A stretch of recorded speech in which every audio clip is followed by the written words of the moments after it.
여호와의 말씀이니라. 보라, 날이 이르리니 내가 이스라엘의 집과 유다 집에 새 언약을 맺으리라. 이 언약은 내가 그들의 조상들의 손을 잡고 애굽 땅에서 인도하여 내던 날에 맺은 것과 같지 아니할 것은 내가 그들의 남편이 되었어도 그들이 내 언약을 깨뜨렸음이라. 여호와의 말씀이니라. 그러나 그날 후에 내가 이스라엘의 집과 맺을 언약은 이러하니 곧 내가 나의 법을 그들의 속에 두며 그들의 마음에 기록하여 나는 그들의 하나님이 되고 그들은 내 백성이 될 것이라. 여호와의 말씀이니라. 그들이 다시는 각기 이웃과 형제를 가르쳐 이르기를 너는 여호와를 알라 하지 아니하리니 이는 작은 자로부터 큰 자까지 다 나를 알기 때문이라.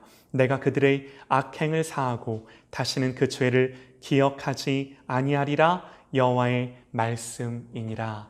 아멘, 아멘, 아멘. 하나님의 언약이라는 제목으로 우리 하나님의 말씀 증거합니다.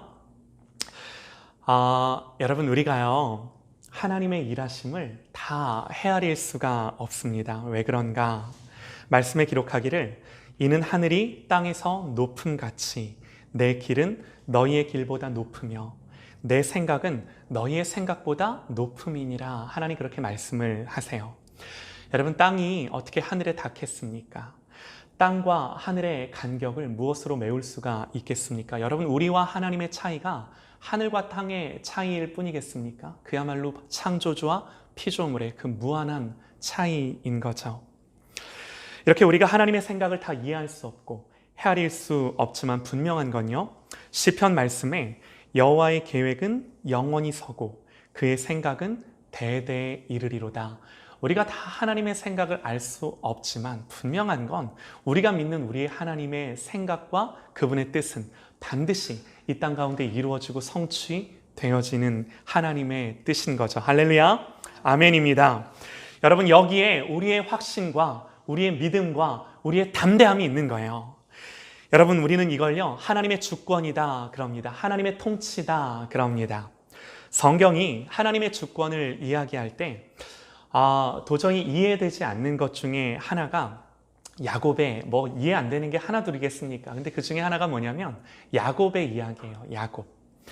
여러분, 야곱이 태어날 때 형의 발꿈치를 잡고 태어났다고 해서 이름이 야곱입니다. 이 야곱이라는 뜻이 발꿈치를 잡다, 그런 뜻인 거죠.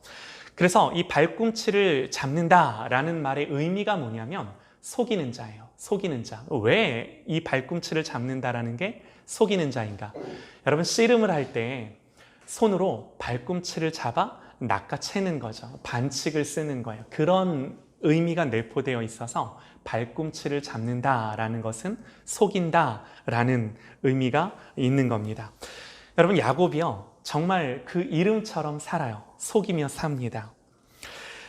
먼저 형을 속여서요 장자의 명분을 팔게 하죠. 그런다고 이 장자의 명분이 팔리는 거겠습니까마는 다른 이의 약점, 형이 막 배고플 때 이 먹을 것을 팔며 형의 장자의 명분을 사는 거죠. 형의 약점을 이용해 자기가 얻고자 하는 것을 얻는 겁니다. 또 아버지 이삭을 속입니다.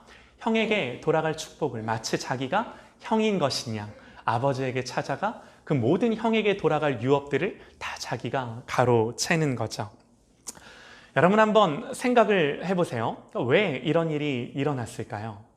여기에는 당연히 야곱의 죄성, 야곱의 죄와 야곱의 어떤 이 기질들, 이런 것들이 한몫했을 것입니다.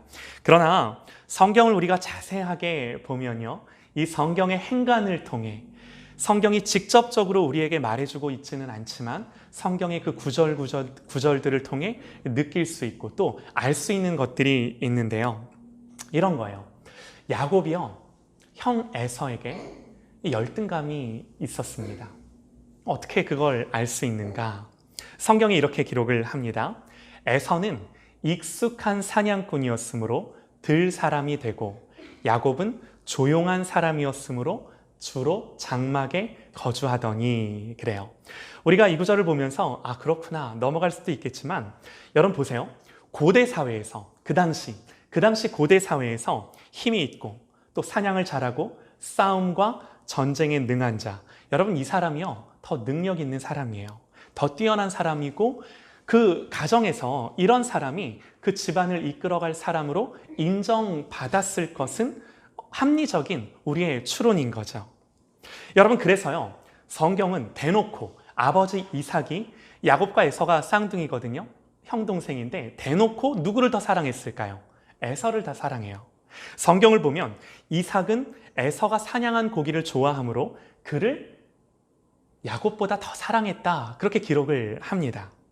여러분, 성경이 이 구절을 그냥 아무런 의미 없이 기록을 했겠습니까? 여러분, 이 말씀을 통해 그 야곱의 집안의 분위기라든가, 또 야곱이 자라가면서 어떤 또 마음을 가졌겠구나, 어떤 상처를 또 받았겠구나, 야곱이 뭘 갈망했겠구나 라고 하는 것들을 우리가 느낄 수 있는 거죠. 아무래도 아버지의 사랑과 인정은 조용하고 내성적이고 집에만 있던 야곱보다는 들 사람, 사냥도 잘하고 싸움도 전쟁도 능한 이 에서에게 더 많은 관심과 사랑이 쏠렸을 것입니다. 여러분, 야곱은요, 힘으로는 형 에서를 이길 수가 없었어요. 기질도 형과는 달랐습니다. 앞으로 집안을 일으킬 일꾼은 형인 거죠. 그러나 여러분, 이런 야곱이 어떤 마음을 가졌겠습니까? 자기도 형을 이겨보고 싶죠. 어떻게 해서든 형을 이겨보고 싶고, 형에게 돌아갈 그 모든 집안의 유업을 자기도 좀 가져보고 싶은 이런 마음으로 그의 어린 시절을 보냈음을 우리는 성경을 통해 추론해 볼 수 있는 거예요. 여러분, 그래서 이 장자 매입 사건이 벌어지는 겁니다. 그런데 이게 웃긴 게요, 자기들 둘이 형 동생 사고 팔았다고 여러분 이게 팔리는 건가요? 형이 동생이 되고 동생이 형이 되고 그런 거 아니죠. 그러나 야곱의 입장에서는 이런 억지를 써서라도 어떻게든 자기가 첫째가 돼서 그 집안의 모든 유업을 잇고 싶고 형도 이겨보고 싶은 마음이 있었던 거죠. 그래서 속이기도 하고 속기도 하며 이겨보기도 하고 또 지기도 하고 갖고 싶고 평생을 이런 갈등 속에 야곱이 살아갔다라는 거죠. 여러분, 그런데 이 야곱의 스토리, 야곱의 이야기를 우리가 보면서 이해할 수 없는 게 뭔가, 이삭과 리브가가 쌍둥이를 임신했을 때 성경이 이렇게 기록을 합니다.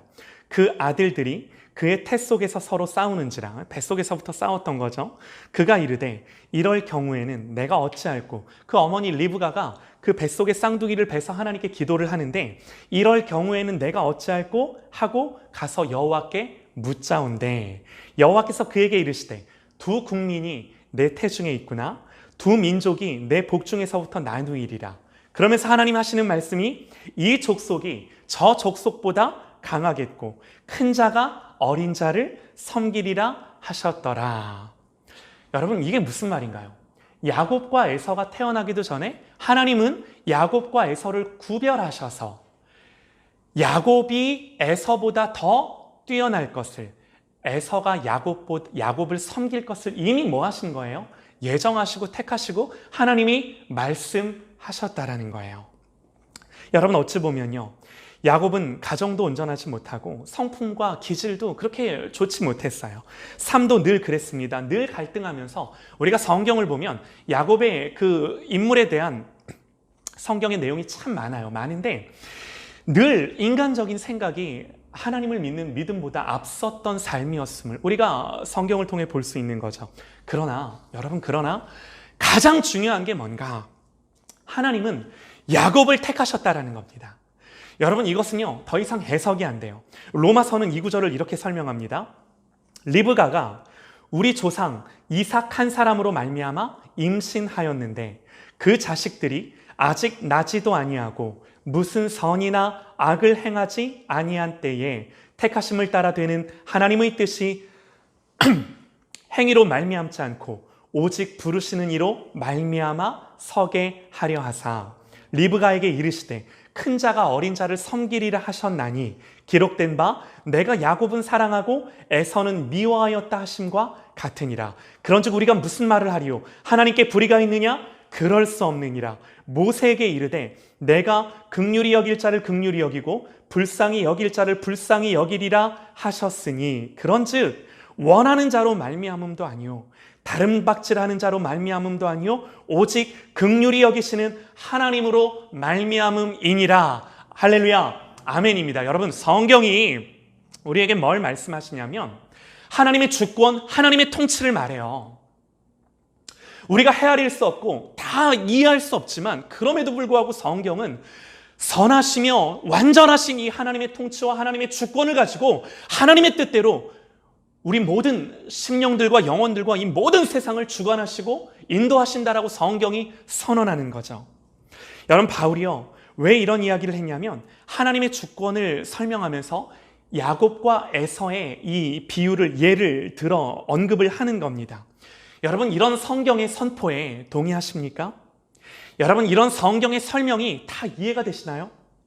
동의가 안 되고 이해가 안 되실 수 있습니다. 그러나 여러분, 성경은 우리들에게 우리의 동의나 이해를 구하기 전에 하나님의 말씀의 권위를 가지고 믿음으로 아멘 하라 우리에게 말씀하는 거죠. 할렐루야! 여러분, 이것이 하나님의 말씀인 줄 믿으시기 바랍니다. 그러므로 여러분, 이런 하나님의 성경의 말씀을 통해 여러분, 우리에게 주고자 하는 그 하나님의 메시지가 뭔가 다른 게 아니에요. 이런 겁니다. 하나님이 야곱을 택하셨고 그의 성품과 기질이 어떠하든 또 그가 자라면서 아버지에게 받았을 어떤 상처라든가 아픔 이런 게 무엇이든 상관없이 결국에는 하나님이 야곱을 택하셨고 야곱을 택하셨기에 인도하시며 끝까지 어디까지 가는 거예요? 하나님이 야곱에게 계획하신 그 계획들, 하나님이 야곱을 어디로 인도하시든 하나님이 인도하기로 작정하시고 마음 먹으신 그곳까지 야곱을 데리고 가신다라는 것입니다. 할렐루야, 아멘입니다. 여러분, 이것이 하나님의 예정, 하나님의 선택, 하나님의 은혜인 줄 믿으시기 바랍니다. 여러분, 성경은요, 이런 하나님의 은혜를 헤세드라는 단어로 표현을 하는데요, 다윗이 시편 23편에 나의 평생의 선하심과 인자하심이 정녕 나를 따르리니 내가 여호와의 집에 영원히 거하리로다 그럽니다. 여기서 다윗이 하나님의 선하심과 인자하심이 정녕 나를 따른다 그러는데 이 하나님의 선하심, 인자하심이 바로 헤세드예요. 여러분, 이 하나님의 선하심과 인자하심이 나를 따른다라는 것이 무엇입니까? 나를 따라온다. 내 인생 속에 내가 어디에 있든 나를 추격하여 쫓아온다라는 거예요. 나를 놓치지 않는다라는 거예요. 이 하나님의 선하심과 인자하심이 나를 발견하고 계속해서 내 인생 가운데 따라온다라는 거예요. 왜? 하나님이 나를 택하셨기 때문에, 하나님이 나를 향한 그 하나님의 계획이 있기 때문에 그 계획을 이루기까지 나를 놓치지 않고 계속해서 쫓아오는 하나님의 은혜와 사랑임을 성경이 이걸 통해 표현하는 거예요. 여러분, 이게 헤세드입니다. 그래서 헤세드는요, 하나님의 언약이에요. 언약. 하나님의 인자하심, 선하심, 은혜로우심, 이 모든 것들은 그냥 우리처럼 어떤 이 좋을 땐 좋고 싫을 땐 싫은 하나님의 감정이 아니라 이 모든 우리를 향한 하나님의 마음은 하나님이 말씀하셨고 약속하셨기에 그 약속에 근거한 하나님의 사랑, 그 약속에 근거한 하나님의 은혜, 그 약속에 근거한 하나님의 선하심. 여러분, 이게 헤세드라고 성경은 우리에게 가르쳐 주는 거죠. 여러분, 그래서요, 이 하나님의 사랑은요, 감정적인 사랑이라고 말하지 않습니다. 감정적인 사랑은 좋으면 좋고 싫으면 싫은 거예요. 아까도 말씀드렸듯이. 그러나 이 언약적 사랑은 하나님이 야곱을 사랑하기로 결정하셨고 말씀하셨기에 변치 않는 하나님의 사랑인 줄 믿습니다. 여러분, 우리가 결혼식을 보면요, 신랑 신부가 이렇게 결혼 서약을 해요. 죽음이 우리를 갈라놓을 때까지 서로가 서로를 사랑하겠노라 서약합니다. 결혼 서약을 할 때 내가 당신을 향한 내 감정이 남아있을 때까지 당신을 사랑하겠습니다, 이렇게 말하지 않는다는 거예요. 결혼 서약할 때 내가 지금 당신을 참 사랑하는데 이 사랑하는 마음이 내게 남아있을 때까지는 당신을 사랑하겠습니다, 이렇게 서약하지 않는다는 거예요. 감정이 남아있을 때까지가 아니라 죽음이 우리를 갈라놓을 때까지 사랑하겠노라, 그렇게 약속을 하는 거죠. 여러분, 물론 우리는 이렇게 약속을 했다고 약속을 지킬 능력까지 있는 것은 아닙니다. 그러나 하나님은 다르시죠. 하나님이 말씀을 하셨다라고 한다면 우리 하나님은 그 말씀을, 그 언약을 지키실 능력도 있으신 하나님이신 거예요. 네. 여러분, 그래서 이 말씀을 기초한 언약적 사랑은요, 취소될 수 없고요, 실패할 수 없는 하나님의 사랑임을 성경이 이런 야곱의 이야기를 통해 우리에게 가르쳐 주는 거예요. 이게 하나님의 주권. 여러분, 그래서 하나님의 이 언약적 사랑은 하나님의 맹세와 하나님의 각오입니다. 하나님의 의지예요. 내가 너 사랑하고야 말 거야. 이 사랑, 너를 향한 이 사랑은 실패하지 않아 라고 우리에게 말씀하시는 거죠. 여러분, 야곱의 인생을 푸는 열쇠, 그러니까 야곱의 인생을 우리가 쭉 보면서 이 인생을 해석할 수 있는 한 가지 키워드는 하나밖에 없어요. 하나님의 신실하신 이 언약적인 사랑. 여러분, 한번 여쭤볼게요. 저와 여러분에게 다른 의지할 것, 다른 자랑할 것, 우리가 우리의 인생을 살아가면서 다른 우리의 이 기초가 있나요? 우리의 삶이 뿌리내릴 그 무언가가 있나요? 여러분, 아무것도 없어요. 우리를 향한 하나님의 택하심, 하나님의 은혜 주심, 나를 향한 이 하나님의 사랑의 그 든든한 기초가 아니고서는 그 어떤 것도 내 인생이 든든히 이 세상의 삶을 살아가면서 설 수 있는 기초는 아무것도 없다라는, 내가 자랑할 것도, 내세울 것도, 내가 의지할 것도, 믿을 것도, 그 어떤 것도 하나님의 사랑, 이 하나님의 신실하심 외에는 그 어떤 것도 없다라는 것입니다. 사랑하는 여러분, 그래서 하나님이 저와 여러분에게 주고자 하는 게 뭔가 다른 게 아니에요. 이 언약적 사랑, 언약을 주세요. 하나님은 우리에게 약속을 주세요. 약속을 주시는 하나님. 여러분, 성경을 보면요, 성경은요, 창세기부터 계시록까지 그야말로 모든 성경은 하나님의 언약으로 가득합니다. 여러분 보세요. 하나님이 사람을 지으시고 말씀하세요. 창세기 1장 28절에 하나님이 그들에게 복을 주시며 하나님이 그들에게 이르시되 생육하고 번성하여 땅에 충만하라, 땅을 정복하라, 땅을 다스리라, 하늘의 물고기와 하늘의 새와 땅에 움직이는 모든 생물을 다스리라, 이렇게 하나님이 말씀을 하세요. 여러분 잘 보세요. 여러분, 이게요, 뭐 해라 라고 했다고 마치 이 말씀이 명령처럼 들리실 수도 있겠지만, 여러분 또 한편으로는요, 하나님의 명령은 그대로 되어지는 하나님의 말씀임을 우리가 알아야 되는데, 왜 그런가? 하나님이 세상을 만드실 때 빛이 있으라 라고 명령하셨어요. 그러나 그 명령은 하나님의 말씀이기에 그대로 되는 거예요. 그대로 되는 거예요. 이게 하나님의 말씀이에요. 그러니까 하나님이 우리에게 복을 주시면서 생육하라, 번성하라, 충만하라, 다스리라, 통치하라 라고 말씀하셨다는 것은 이게 하나님의 말씀이기에 그대로 우리에게 되어지는 복인 줄 믿으시기 바랍니다. 여러분, 그래서 이 말씀은 명령이기 이전에 그냥 하나님이 우리를 지으시고, 야, 내가 너희들 이렇게 지어줬으니까 이제 너희들 열심히 해서 이렇게 잘해야 돼 라고 말씀하신 것, 그 수준이 아니다라는 거예요.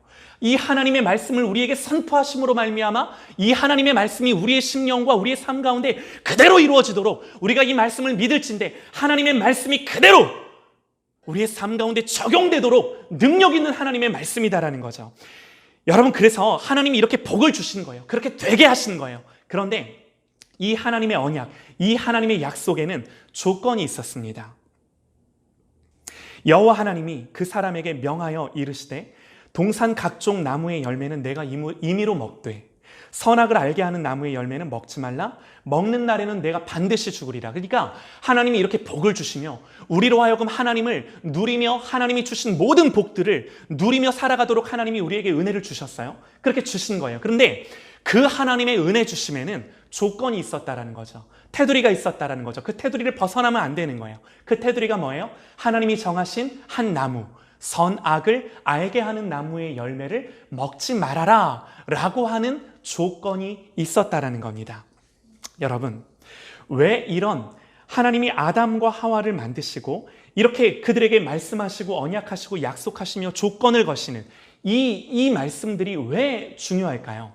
너무너무나 중요한 말씀인데, 이게 왜 중요하냐면요, 여러분, 아담은요, 인류의 대표로서 하나님이 만드신 그 사람의 대표 피조물로서 우리가 아직 태어나지 않았지만 아담을 통해 하나님은 모든 인류와 언약을 맺으신 거예요. 관계를 맺으신 거예요. 여러분, 그래서 아담 안에서 이 언약은 아담과만 맺은 언약이 아니라 아담이 인류의 대표로서 맺은 언약이기 때문에 우리 또한 아담 안에서 이 언약으로 하나님과 이 언약의 관계 안에 있음을 보여주는 말씀이 이 말씀인 거예요.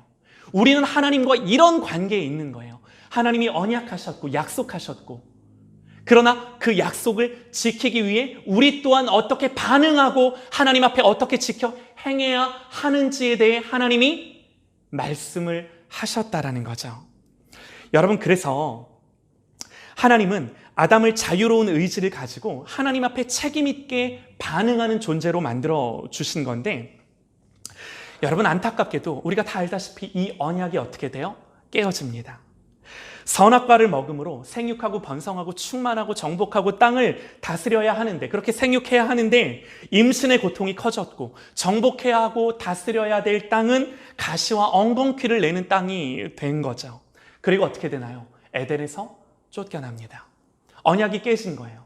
하나님의 이 약속의 관계가 깨진 거예요. 우리 때문에 깨진 거예요. 여러분, 그러나 놀라운 게 뭔지 아십니까? 하나님이 에덴에서 그들을 쫓아내시며 하나님이 그들에게 말씀을 하세요. 뭘 말씀하셨나요?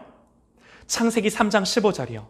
내가 너로 여자와 원수가 되게 하고 내 후손도 여자의 후손과 원수가 되게 하리니 여자의 후손은 내 머리를 상하게 할 것이요 너는 그의 발꿈치를 상하게 할 것이라. 여러분, 이게 뭐예요? 이것도 하나님이 그냥 약속하시는 거예요.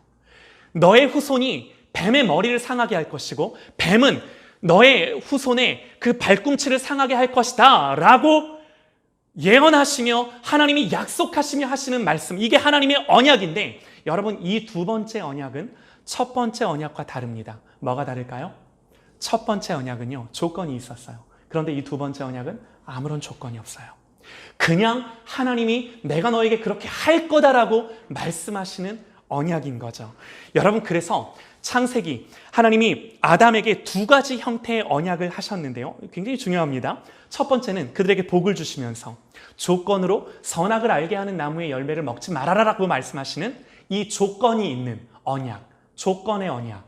그래서 이것을 우리는 행위 언약 그럽니다. 우리의 행위로 지켜야 하는 언약이라는 뜻이죠. 그리고 또 하나, 하나님이 두 번째 주신 언약, 너의 후손 머리를 상하게 할 것이고 뱀의 후손은 그의 발꿈치를 상하게 할 것이다 라고 하는 예수 그리스도를 예표하는 이 예언의 말씀, 이 언약은 아무런 조건 없는 언약. 그래서 이 언약을 가리켜 우리는 행위 언약이 아니라 은혜 언약이다 그러는 거죠. 여러분, 보세요.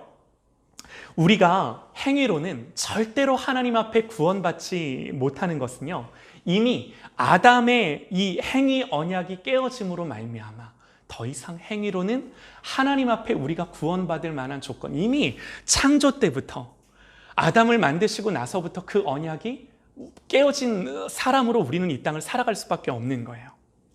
여러분, 그 이후에도 행위 언약이 계속해서 주어집니다. 대표적인 행위 언약이 무엇입니까? 율법이죠.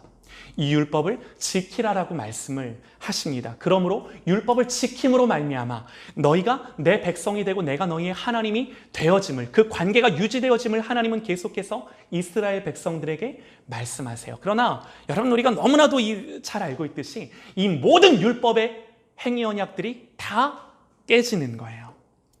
여러분, 보세요. 제가 이걸 성경을 통해 간단하게 좀 말씀을 드릴게요. 아담과 하와가 범죄하고 나서 여러분, 이 인류의 역사가 어떻게 흘러가는가? 성경 이렇게 기록합니다.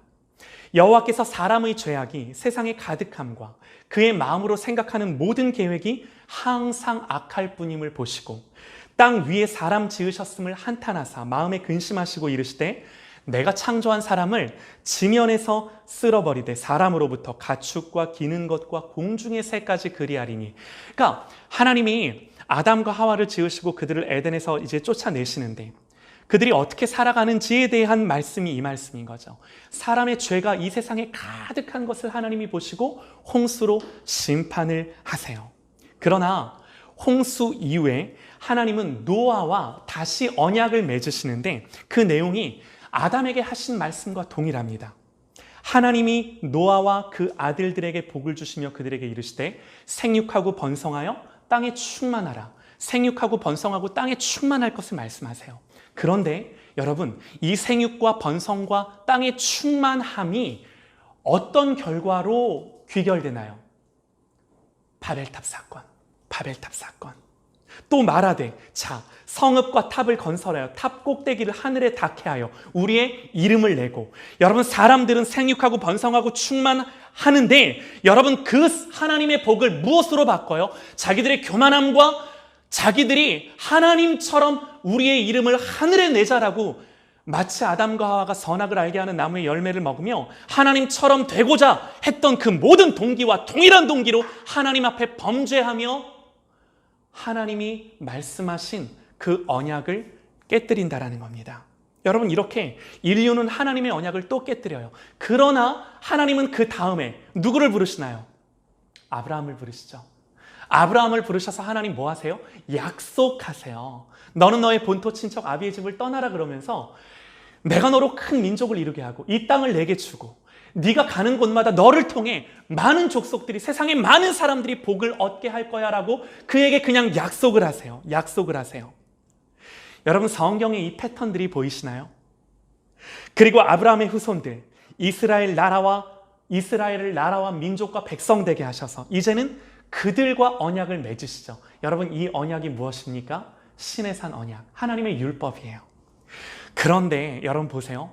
이렇게 율법을 주셨건만 그들이 가나안에 들어갑니다. 하나님 약속대로 다 하나님이 신실하게 이행하세요. 그러나 그들이 가나안 땅에 들어가서 그들의 삶이 어땠나요? 그들의 삶을 보여주는 성경, 사사기. 사사기는 한마디로 그들이 왕이 없으므로 자기들의 소견에 옳은 대로 행하였더라 라고 하는 말씀이 이 사사기의 결론이에요. 그러니까 무엇입니까? 왕이 없어 하나님이 왕이 되셔야 할 것만, 하나님을 왕으로 삼지 않았기에 자기들 마음대로 살아가는 그 모습을 성경이 우리에게 보여준다라는 거예요. 여러분, 그리고 또 하나님은 누구와 언약을 맺으세요? 다윗과 언약을 맺으세요.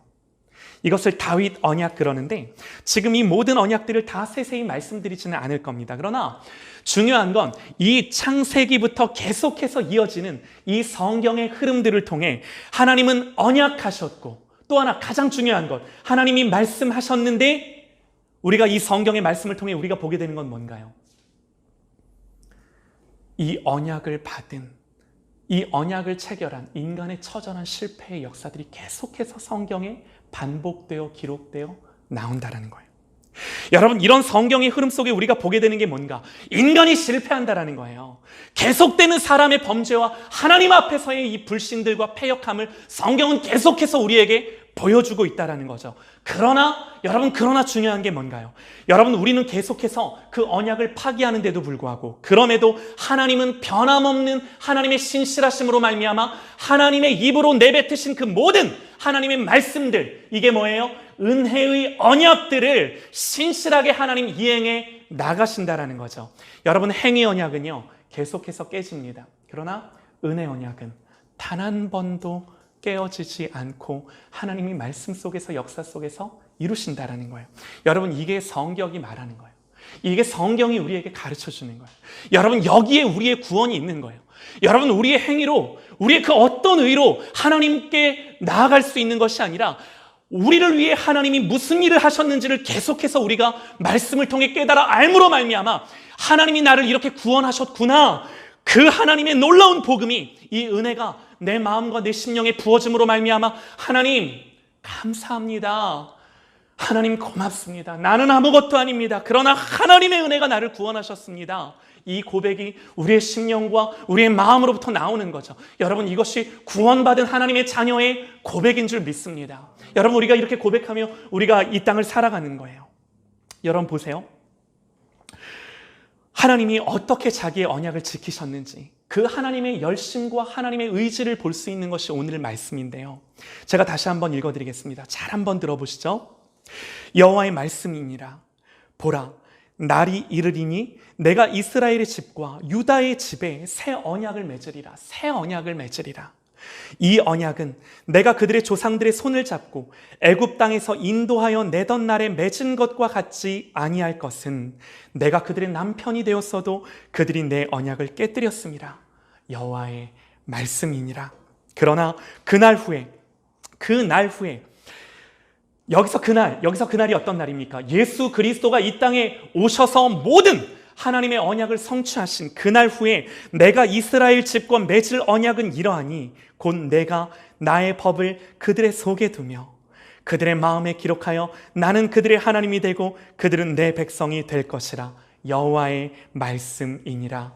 그들이 다시는 각기 이웃과 형제를 가리켜 이르기를 너는 여호와를 알라 하지 아니하리니 이는 작은 자로부터 큰 자까지 다 나를 알기 때문이라. 내가 그들의 악행을 사하고 다시는 그 죄를 기억하지 아니하리라. 여호와의 말씀이니라. 할렐루야. 아멘, 아멘. 여러분, 이것이 새 언약이에요.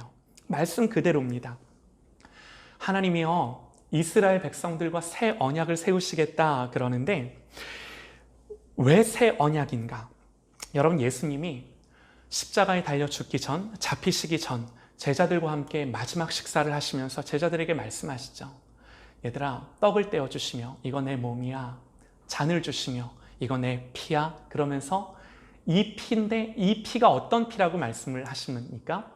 새 언약을 맺는 언약의 피다. 하나님 그렇게, 우리 주님 그렇게 말씀을 하시는 거죠.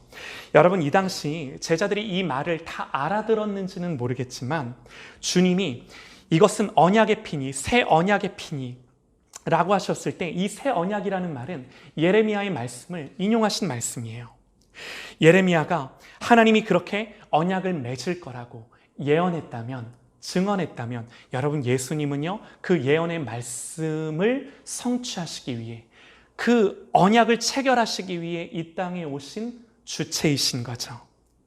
여러분, 이 언약에는요 크게 두 가지 약속이 들어있는데요, 33절 말씀에 이 언약의 내용이 이렇습니다. 내가 나의 법을 그들의 속에 두며 그들의 마음에 기록하여. 놀라운 말씀이에요. 여러분 보세요. 옛 언약, 하나님이 처음 시내산에서 그들에게 준 언약은 여러분, 하나님이 어디에 새겨 그들에게 주셨습니까? 돌판에 새겨 주셨죠. 돌비에 새겨 주셨습니다. 그러나 하나님이 두 번째 주시는 이 새 언약은 어디에 새기시겠다라고 말씀을 하시나요?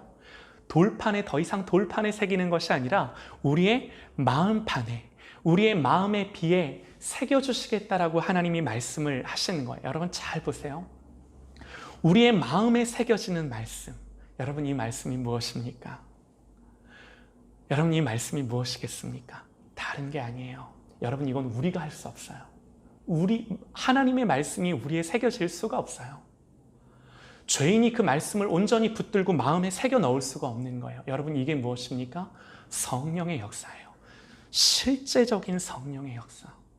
예수님의 성취가 이루셔서 하나님이 죄인에게 오실 수가 없으셨는데도 불구하고, 친히 여전히 죄인임에도 불구하고 예수 그리스도로 말미암아 하나님 당신이 친히 우리 속에 거하심으로 말미암아 여러분, 우리의 힘과 우리의 능으로 할 수 없는 그것을 하나님이 우리의 속에 거하셔서 하시겠다라고 말씀하신, 이것이 성령의 역사입니다. 이것이 성령의 역사예요. 그래서 하나님이 이제는 아무리 우리의 귀에 대고 말씀을 하셨어도 이 들어먹지 못하는 우리의 이 죄됨 속에 이제는 더 이상 그런 방법으로 하시는 것이 아니라 성령께서 친히 우리 속에 역사하셔서 우리의 마음을 바꾸시겠다라고 하나님 말씀, 그 약속을 우리 가운데 주시는 겁니다. 이 새 언약이 그 내용이에요. 여러분, 또 34절이요. 그들이 다시는 각기 이웃과 형제를 가리켜 이르기를 너는 여호와를 알라 하지 아니하리니 작은 자로부터 큰 자까지 다 나를 알기 때문이라. 우리의 자녀들서부터 우리의 어머니 아버지에 이르기까지 다 여호와 하나님, 우리의 모든 이웃들과 친구들이 다 알 거랍니다. 여러분, 이것이 무엇입니까? 여러분, 이 또한 성령의 역사입니다. 예수님 말씀하셨습니다.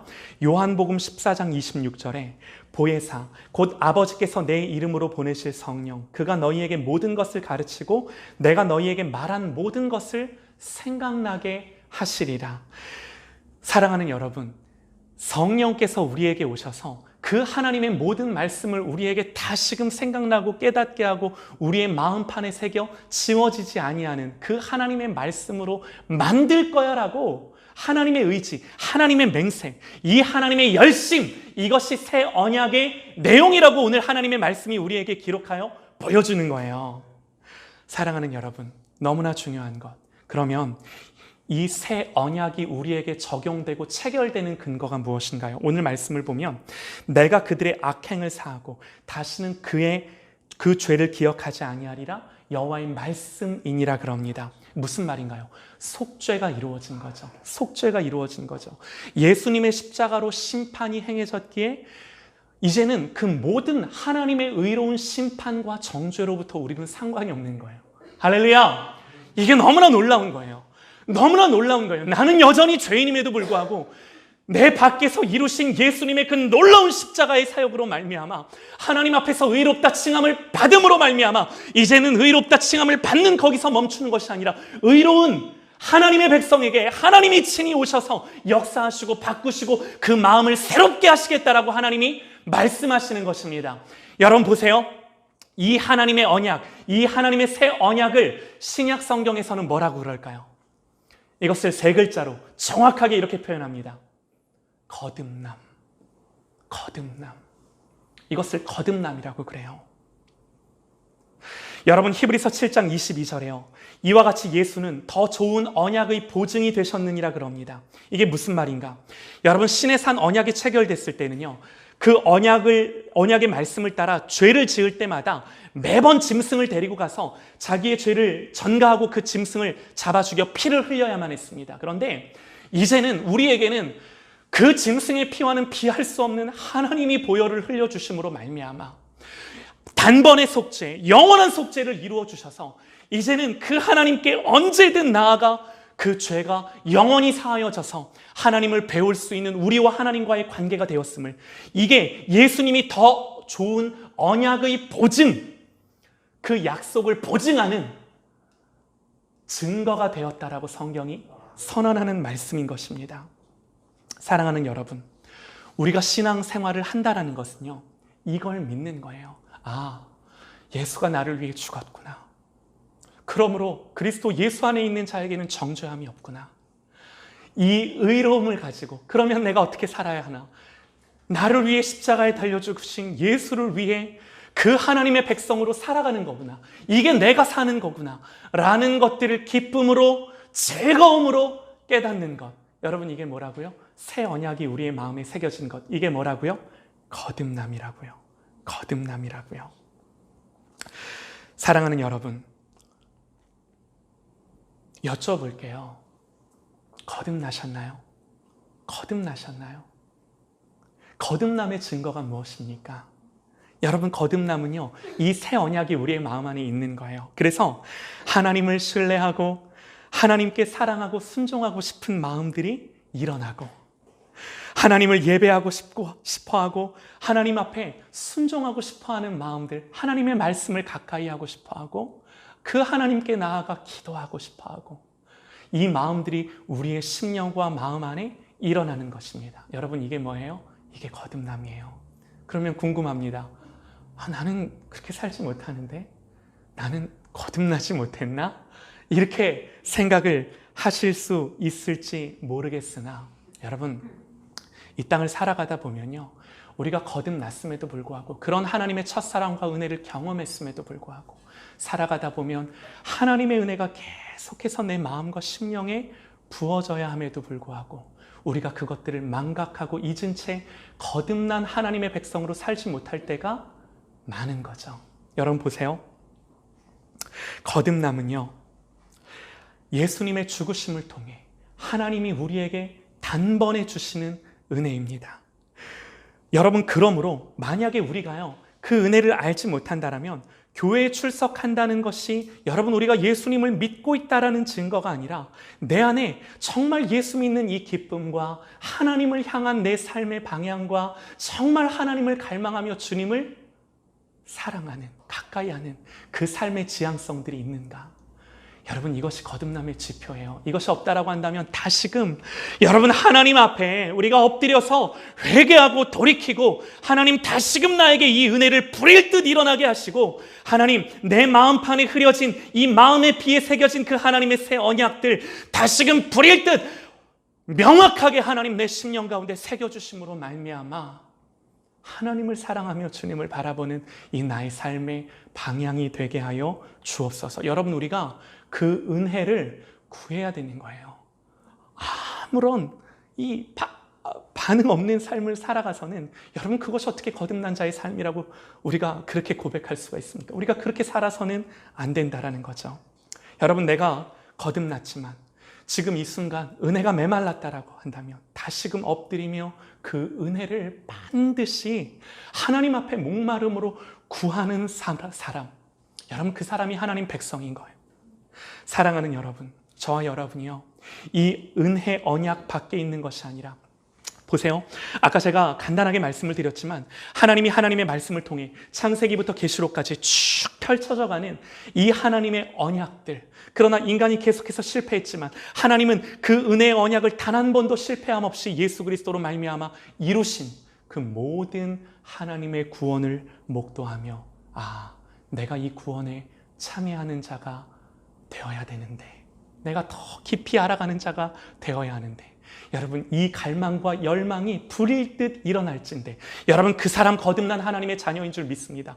우리가 이 마음을 가지고 이 하나님의 구원하심을 바라보며 그것이 나에게 은혜가 되고 감동이 되고 감격이 되고 사랑이 되어서 하나님을 더 사랑하며 알아가는 우리의 모든 신앙생활이 되시기를 주님의 이름으로 간절히 축원합니다. 할렐루야.